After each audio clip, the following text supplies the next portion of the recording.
It is March the 11th, 2020. I'm Mike Benedetti. This is Brendan Melican, and this is 508, a show about Worcester. How are you doing, Brendan? I'm pretty good, Mike. How are you? I'm doing okay. I'm doing okay. This is the first we keep thinking we're gonna have a guest, and our guests keep not coming in. At this point, last week I was a little upset. This week, I think our guests are just practicing proper social distancing, and That's right. There you go. Proper social distancing. I was gonna say. I mean, I feel like people don't necessarily need to see you and I talk without the intervention of a third party, but yeah, so no, it is. there's So that it as well is. too. I mean, So it is. Well, Brendan, we'll do Worcester in 60 seconds, just whatever's happened in the last week. In reaction to the spread of the SARS coronavirus 2, the Worcester St. Patrick's Day Parade is canceled, and the governor has declared a state of emergency. The City Council Economic Development Committee voted unanimously for a 20-year, $11.5 million tax break for Wuxi Biologics USA LLC to build a biomanufacturing facility on 7 acres at the old Worcester State Hospital site. The site has long been owned by the state and thus tax exempt, so getting any taxes out of it is better than getting no taxes out of it. in theory, Arguably. Although, we have to support whatever, we have to provide them with city services also as part of the deal. But again, nice to see something happening on that site. Brendan, as Worcester's longest running prepper podcast, I have a feeling that we're going to talk about coronavirus for a really long time. I would just like to ask, and this is going to be really, really hard for me, probably not as hard for you, but I think we should go out of our way to try and not say anything that we couldn't almost immediately verify as being true. I'm happy to say only the truth. Yeah. Honestly, I I mean, feel not that like we're out lying to people, but I feel like this is one of those times where there's a lot of things that are sort of in flux. And the reality is that, like, if there are people who watch this, we're taping on Thursday, the 11th. we're actually taping on Wednesday the 11th. Again, Man, it's see, I already it's missed a very day. complicated. So, I mean, but for those who might be watching on Thursday, the 12th, like anything that we were to say about, viruses right now is probably irrelevant. You are living in the future. We're talking about your past, not your Yeah, present. I know. So, and which doubly complicates things. But Except for the thousands of people watching the live stream on Facebook. dozens, Otherwise, take it with a grain of salt. dozens of you. Well, and 90% of the articles that I read are exactly the same thing. So maybe we can also try not to say that 90% of 90% on the show. Sure. We'll see how it goes. But first, before we go down that rat hole, indexes, they're useful, Brendan. They are. I feel Learn like a lot from them. there's inevitably they're going to oversimplify things, and they're definitely you can misread them like anything else. But without indices, otherwise it's just pure anecdotes, and anecdotes are not enough. Not enough. Here is a paper on coming up with an index for land use regulation and how it impacts housing in U.S. cities. Worcester actually does okay here. This is a National Bureau of Economic Research working paper from the Wharton School of Business. It's titled The Local Residential Land Use Regulatory Environment Across U.S. Markets, Evidence from a New Wharton Index. Their index is set up so the average score of cities, or communities, I should say, is 0, and the standard deviation is 1. The Seminect statistical area, of which we are a part of, scores minus 0.23, which they would still put in the zone called moderately regulated. But it's less than average. We're Right. less regulated than average. And they're looking at almost 3,000 communities that gave them information. They have a chart of all the statistical areas where they have at least 10 communities reporting, and there's 44 of those statistical areas. There's 1,000 communities that are in those 44. San Francisco is the number 1 statistical area for regulation affecting housing usage at 0.78. New York City is at 0.65. Boston is number 16 on the list of 44. We're number 37 on the list of 44. So even though we're still moderately regulated, and in our ideal libertarian utopia, we would be lightly regulated, we're still doing better than average. Doing better than some. What do you think? I got nothing. You don't care. I got something you probably do care about, Brendan. What's that? An old friend of ours. Last week, we've been talking about how we should talk about West Texas Intermediate crude oil Sure. rather than Brent crude oil. And last week I was pretty much like, okay, I think I'm convinced. This is the week. But in the intervening week, we've had a lot of oil news separate from coronavirus news, and People are always talking about Brent crude oil in these articles, and it makes me feel like we got to stick with our old buddy for a while longer at least. Yeah. What do you think? Where is Brent crude at right now? Well, Brent crude oil is $36 a barrel, Well, that's not terrifying at all. down 28% on the week and down 43% on the year. Bitcoin is $7,800, down 11% on the week and up 104% on the year. West Texas Intermediate crude is at $34 a barrel, down 27% on the week and down 39% on the year. So it's pretty much the same. It's a few bucks one way or the other from Brent crude, but it's pretty much the same. But Brent crude deal. has been dropping like a stone for the last week or so. That's not necessarily a happy time. Well, this is the thing, right? Like, I think we all could imagine, we all would like to have cheap fuel for our car, so that's good. We all would like to have a future where we maybe are burning little or no petroleum, so that the worth of the petroleum would just be like whatever, Vaseline, paint thinner. Otherwise, like, you don't need to buy gallons and gallons of it every week, so the price would be very, very low. Yeah.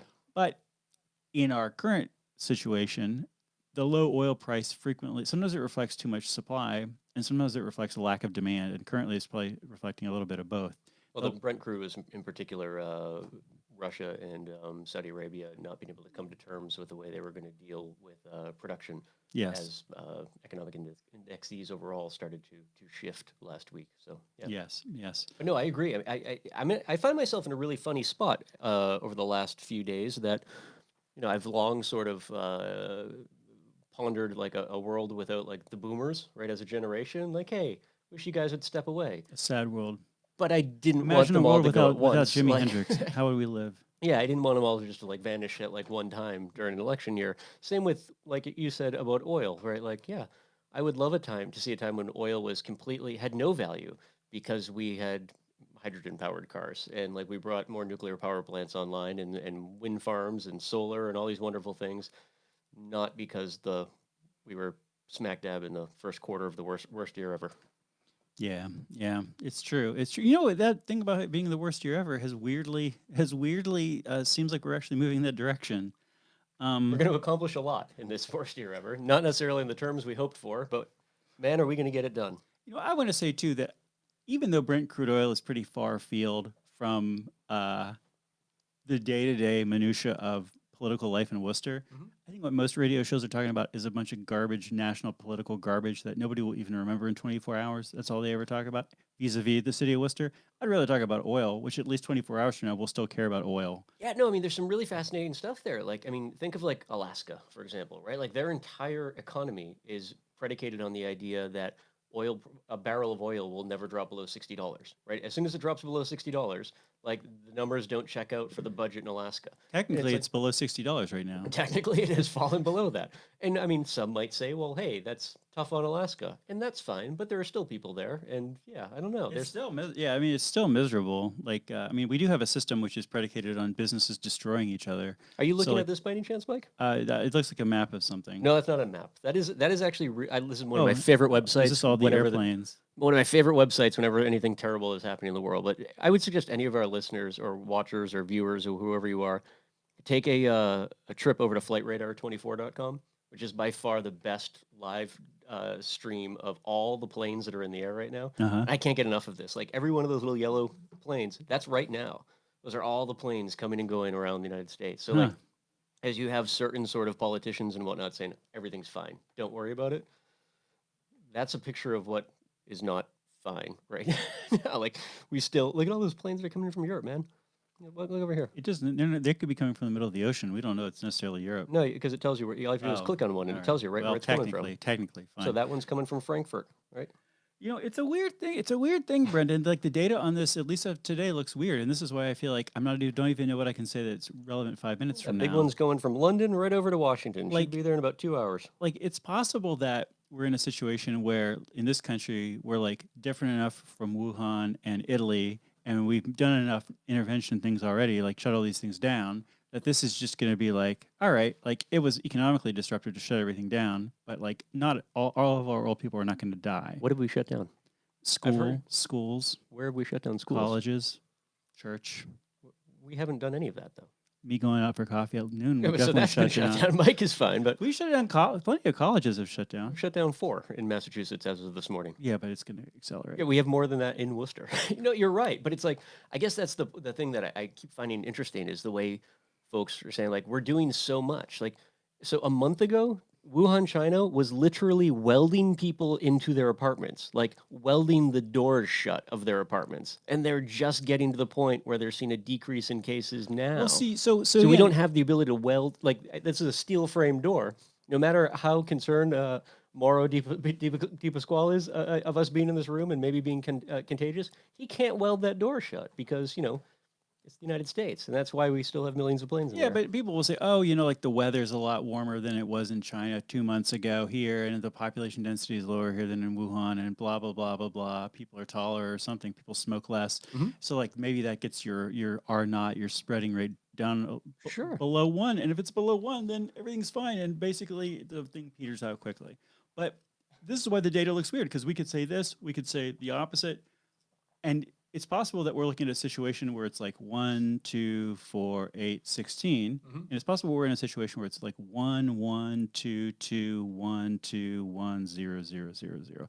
And when you're just in those first couple of steps where it's like 1 or 1 and 2, you can be like, I can see a way where this escalates forever, and I can see a way where it peters out. And like I'll say this, like on March the 2nd, Scott Alexander at Slate Star Codex had a blog post on Corona, and he's very interested in confidence levels, and he's very interested in qualifying like, this is my level of confidence, and at the end of the year sort of reviewing that and being like, am I basically right, am I basically an idiot? I'm actually going to look at it year by year. He said, you know what, a week from March the 2nd, he said, okay, if the Bay Area has 20 new cases in the next week, very optimistic scenario. Based on what we know, on average, probably going to be 300 new cases. Worst case is going to be like 10,000 new cases. If it's 10,000 new cases, we know we're in for a terrible ride. Right. As of March 9th, what you could say is we have no idea. We're basically not testing hardly anybody. No data. That's what you could say a week later. And that's how I feel like this whole thing is I just think that that's way. actually the best, in a weird way, the best thing that we have going on right now is like a lot of folks still have the ability to say, not that big of a deal, but only because the CDC doesn't still really have a plan to do any sort of massive testing. And like that is a terrible thing, but simultaneously like giving people the opportunity to not be really freaked out. Yeah, I mean, I don't know, man. This morning I was talking to a government agency about getting some guidance on some volunteer projects I'm involved with, and whether under what circumstances we should cancel them, or honestly just probably adjust the way that we do them. And they were like, "Oh, we're going to email you some stuff." I haven't been emailed anything back by that government agency as of now. But in the meantime, I've gotten texts from people. I mean, like it used to just be people gossiping idly, like, Right. "Oh, what are you going to do if this happens?" And now people are like texting me, like, "Should I come in tomorrow? Like, what are you guys doing?" So at least the concern is out there, at least in the city of Worcester. Still was difficult finding parking when I was on my way down here, though. So not that. Although Target was a ghost town last night. There was me and one guy walking around in a face mask. We're like the only people there, and that guy in the face mask actually had the audacity to bother a Target employee to ask him where the hand sanitizer was. I thought that guy was going to take That's great. the pallet truck that he was pushing and just run him over with it. It was, yeah. I'm going to do that every time I go to the store from now on, Excuse me, no will you matter keep what the hand store it sanitizer? is. If I'm going to the bank, hi, you have sell some hand sanitizer. I had a wild experience on Monday at the bank, whereas I noticed that the teller that I was at, nice dude. So there was one giant tub of hand sanitizer on the customer side, but then he had 3 surrounding his little station on his side of the thing. And I asked him, like, dude, really, like, you think you're overdoing on the hand sanitizer? But his rationale, it was so appropriate. It was like, no matter which way I turn, like, because he's in a horseshoe, Yes. there was a bottle of hand sanitizer, so he wouldn't forget to use it after handling cash, cards, or whatever a customer had handed him. And it's, you know what? That's right. Like, ABS, always be hand sanitizer. always Always be be sanitizing. That's Venkatesh Rao had an interesting blog post to me where he wrote, "For the 4th time in my adult memory, humanity has collectively, visibly lost the plot at a global level. My criteria are fairly restrictive. The dot-com bust and the 2007 crash don't make my list, for instance, and neither do previous recent epidemics like SARS or Ebola. Global narrative collapse is a fairly severe condition, but apparently no longer as rare as it once was. Here's my short list. Fall of the Berlin Wall in 1991 when he was 16 and you and I were roughly that age. Yeah. 9/11 a and piece of it at the house, Mike. 9/11 at 2001. I have one too. You really? Uh-huh. I think all our parents lied to us, and they just bought these on whatever the 1980s version I of don't know. eBay were. No, my friend brought it for me after we made a trip to Germany, so Yeah, I my believe parents this. had I a friend believe that was this. over there at the time, but Yeah. the Trump election in 2016, and coronavirus in 2020. It always seems to happen relatively suddenly, and in each of the first three cases, by my estimate, it took humanity 1 to 2 years to reorient. I expect this one will take about 18 months unless a bigger gray or black swan eats this one. We will find the plot again after the first vaccines are administered at large scale, presumably during the 2021 Southern Hemisphere flu season. We will learn how effective the vaccines are, and the markets will decide how to reprice modern pandemic risks correctly. So what do we do in the meantime? Global narrative collapse events tend to have a very surreal, glued to the screens quality surrounding them. That's how you know everybody has lost the plot. Everybody is tracking the rawest information they have access to rather than the narrative that most efficiently sustains their reality. In this case, I feel glued to the screen because I don't know if that's happening or not. Yeah, no, and it's I guess different kind of screen, more my phone and computer and whatnot. I'm just fascinated at the predictability of which like new data comes in, and that's really all I've been trying to look at is like numbers of cases, and there's a couple like really good trackers that are out there for that and what have you. But it's because I feel like that's part of the problem. If you pay attention to like a news agency, like in many cases you're getting data that's like hours, if not a day or so old, and is useless. It's yeah. I don't think it should be glued to a screen. Probably not. Do we get anything else to talk about this week? You know what I would love to recommend to people who are actually interested in the worst year ever from a virology perspective? Tune into our good friend and sometimes guest on the show, Holmes Wilson's Facebook page. He's been doing a lot of coverage, and he made all of his coronavirus posts public. But I feel like Holmes is what's great about him is that like he has, even if he's not, has the ability to seem like he's keeping his cool.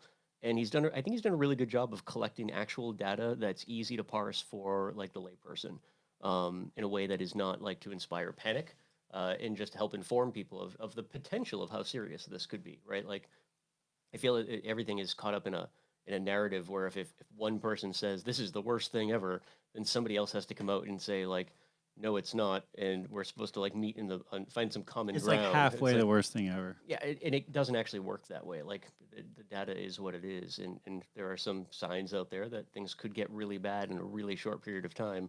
To your last point about narrative change, and but there's also the potential to get our stuff together, stop shaking hands, and making out with strangers on the subway, and maybe things will get better quickly.